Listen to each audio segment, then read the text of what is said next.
Hey y'all, hey, my name is Annette, and I am here from Word on the Curve. I stopped by tonight because I definitely have a word for you.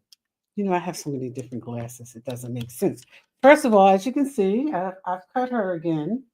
I've cut her again. And before I even get started, my name is Annette. I am here from Word on the Curve. And we're talking about the things that triggers me, right? But before I do, I want to say hello, hello, hello. Thank you for joining me again here this evening. Hey, y'all, hey. Frank and Christina Sasso, where are you? I'm asking for a friend who's not interested in lizards. Where are you? Somewhere, I'm sure, holding it down, but thanks for holding me down. And as always, I hope everybody is enjoying this fall weather that rushed in as if they owned it. Hey, Shayla Beauty, thank you for this cut. She did a phenomenal job. Um, I'm really liking it. I'm really liking it. But back to the topic at hand. Again, thanks for joining me. Thank you so much. This fall weather just rushed in as if it owned the season. That's exactly what it did. And maybe it does. Who knows? I'm hoping we'll have just a little bit more warm weather. I want to tell you before we get started about some people who influence me, right? I never wear red lipstick.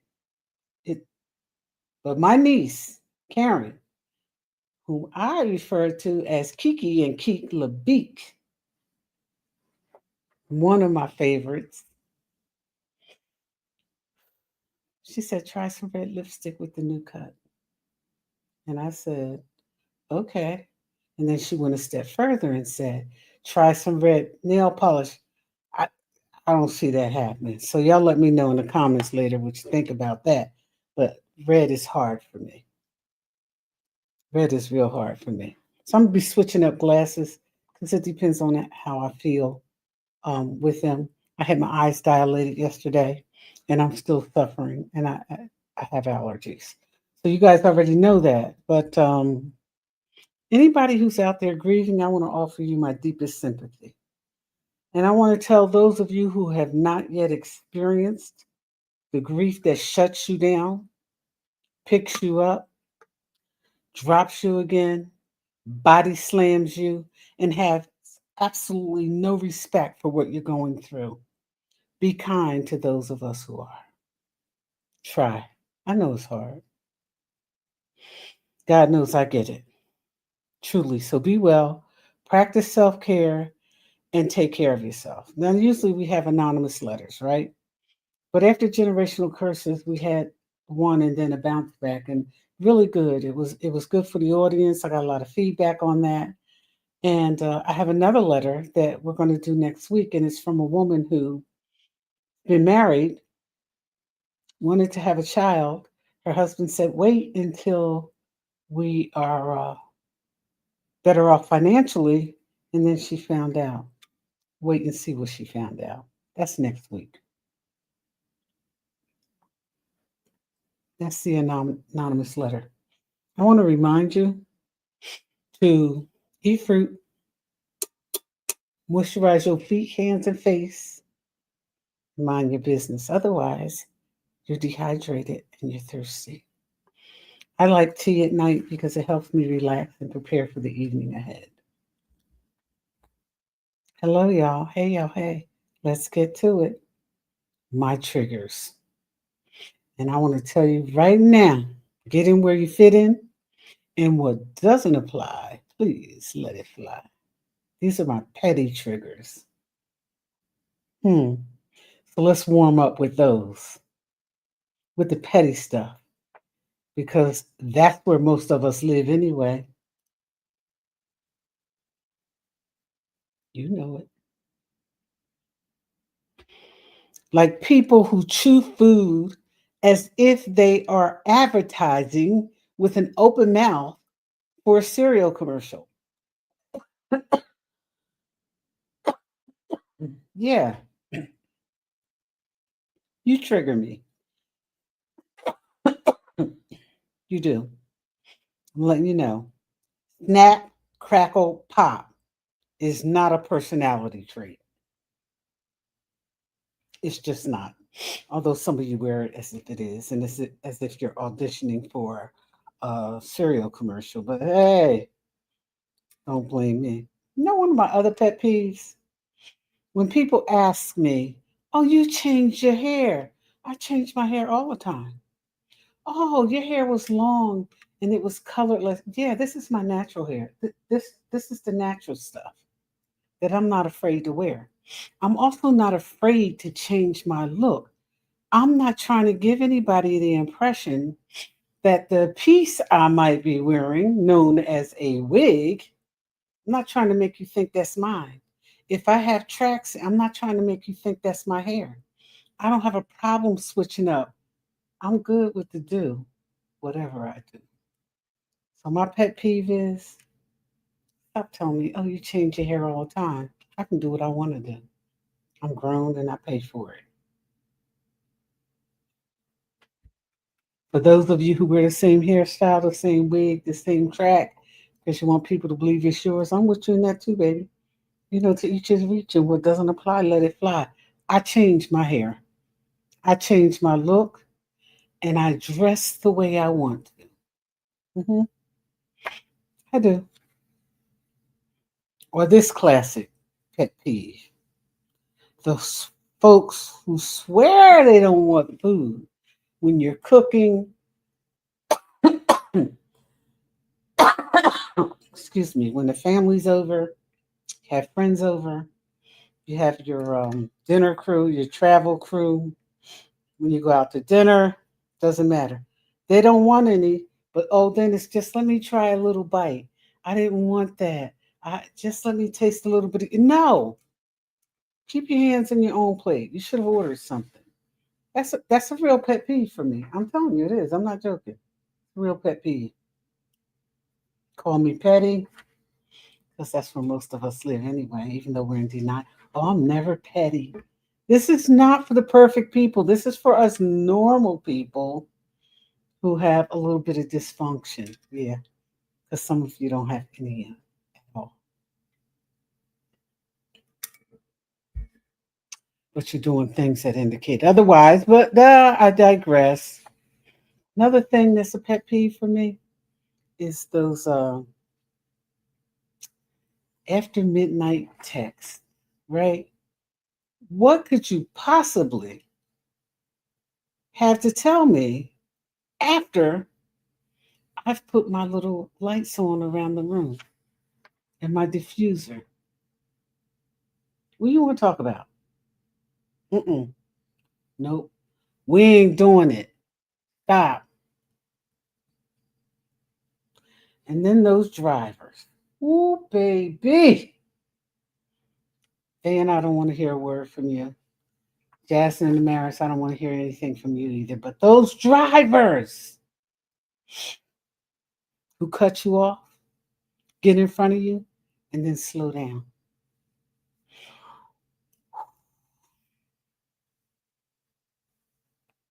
They just want to be in front. And just for today, all day, I'm letting them live, baby. They can have the front. I don't need it. I have most of what I need, if not all, when I'm being honest and real. And my personal favorite, in every meeting, you know what I'm talking about, where they say, let's circle back. Circle back to what? We've been in this meeting for an hour. What are we circling back to? Lunch? Get a grip. Pettyluia. That's right. Get a grip. Circle back. After a certain point in time, you've already lost your audience. They're already shopping in their head. They're already doing things, thinking about things, looking at their phone as if they're taking notes. They're finished with you. Don't circle back. Dismiss for lunch. Now, let's move from petty to personal. The real triggers, the kind that sit on your chest and make you rethink people like, what were they thinking? Uh, You don't know? Hmm. They make you rethink people, systems, and sometimes why they're still around.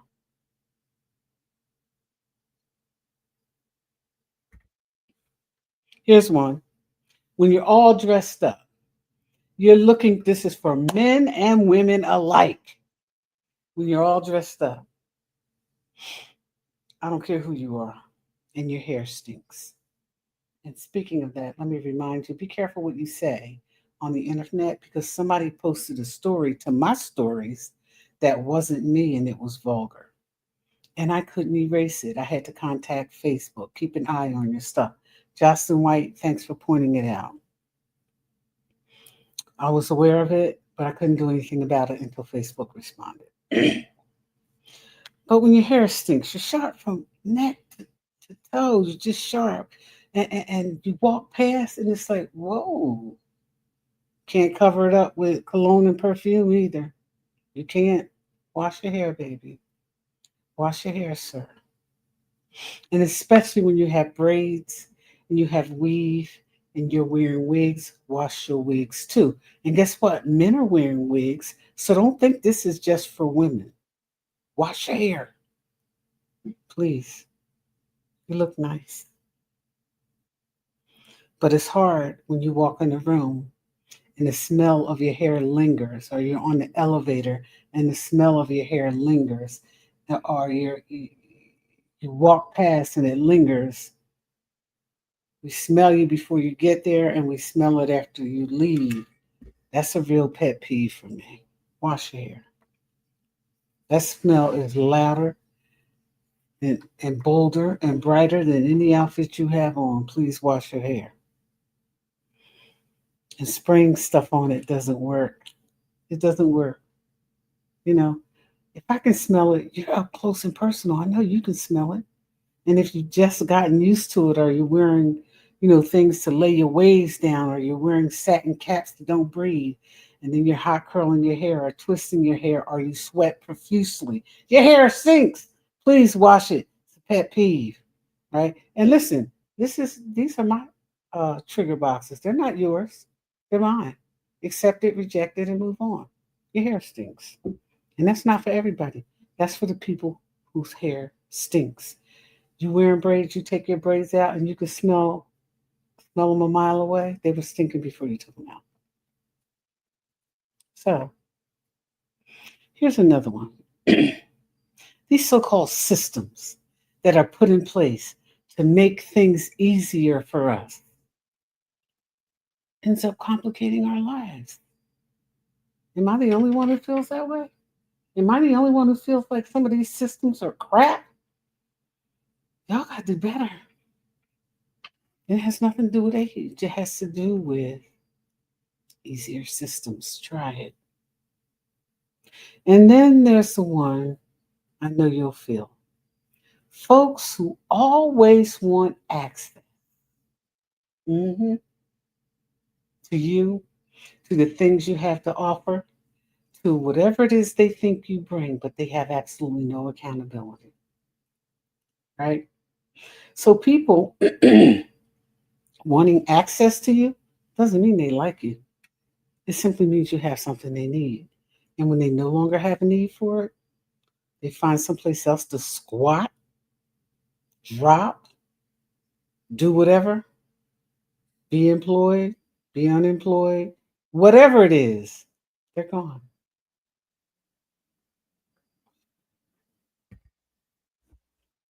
And they should be because God removes that which we can't always see up front. They want access, but they want no accountability. Yeah, that's a pet peeve for me. And just because I'm talking about my pet peeves, I'm going to get to the real thing. Now let's tighten up a little because sometimes the triggers are so ridiculous. Yeah, so ridiculous. All you can do is laugh. Here's where it gets funny. The doctor's scale. That scale, I said it before, that scale triggers me because I know no matter how well I've behaved, it's going to lie on scale in the doctor's office. And it's not right anyway. Everybody uses the same scale. Nobody balances it. No, mm-mm.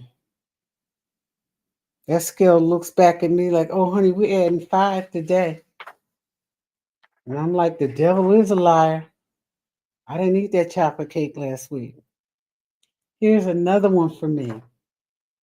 Both my children and a few other people in my life, right, will testify. Ask me for my password. I can ask you to help me with something, set something up. Ask me for my password. I'm having a total meltdown. It triggers me because I could change that password right now.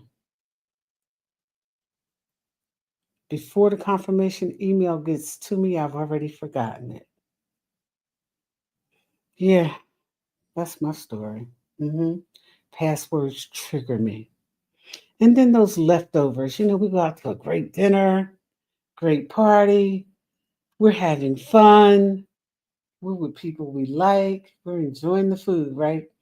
And we bring home our leftovers. Walk in the house, put them on the counter because we're only going to go to the bathroom and wash our hands, right? Then we end up in the shower and then the bed. And they've been on the counter all night long and have to go in the garbage. That's a pet peeve for me. It really is. It drives me insane. And I don't care how much I promise myself I'm not going to do it. I've been doing it since I was able to walk and put food on the counter. It is what it is. And then, whew, those leftovers have to rest in peace because they're going in the trash. But how about when the tank is on E and so is your pocketbook? That's another pet peeve for me. hmm Not a dime in my pocket. And out of nowhere, I had a half a tank and then a quarter of a tank. And then all of a sudden, the red thing is on. Pet peeves. I try to keep at least 20 bucks in my pocket. It doesn't always work, but I try. That gaslight, though, that's a pet peeve for me, baby. When I ain't got a dime and the tank is saying, feed me, Seymour. Yep. And then those people, right, who are always eating and they never gain weight. Y'all make me sick, especially those nutritionists who try to tell you how to eat. Eat 2 carrots and 1 grape, and I promise you it's going to be fulfilling for who? Mickey Mouse? Stop. And then those of you who eat all the time and never gain a pound and are always offering those of us who do food. Oh, it's not going to hurt. Yes, it does hurt. And my jeans have an attitude because they don't stretch. So, third and final, don't ask me to have a little bit of cake, a little bit of ice cream, a little bit of chocolate. What is little bit for food like that? Who does that? Y'all get on my nerve. And the GPS. hmm Don't get me started. Driving down the hot. I used to have a fear of being lost until we got GPSs, right? I would always just map everything out carefully. And then we got the GPS and I was excited. I was going everywhere. I don't like to drive either, but I was going everywhere. And I was driving, right? How about when you're in the middle of the darn highway and the GPS says you have arrived? Arrived where? The desert? I'm on a highway. You can't trust everybody and everything. That's all I have to say. I'm literally in the middle of nowhere, and my GPS is saying I haven't arrived. Arrived where? Exactly, where have I arrived? And so now that you know some of my triggers, what they are, the real ones, the petty ones, yeah, petty-luya, and the funny ones, because there are some funny ones, they're so ridiculous it doesn't even make sense, right? Now that you know, you have got to understand. And if you don't, bit by bit you will, how unbothered I am buy anything that does not belong to me. That's right. If Unbothered was a bank, I'd be a billionaire because I can't carry your stuff and mine too. I want to thank you for joining me here this evening. You all have a good night. I'll see you again next week. We're going to read that anonymous story that we already have. I'm actually grateful for them. I didn't know how people would respond to the anonymous stories, but they have responded. So I want to tell you, I want to ask you, what are some of your triggers? Do you have the heart to unbox them? I got a whole lot more, but we don't have time for it. Have a good night.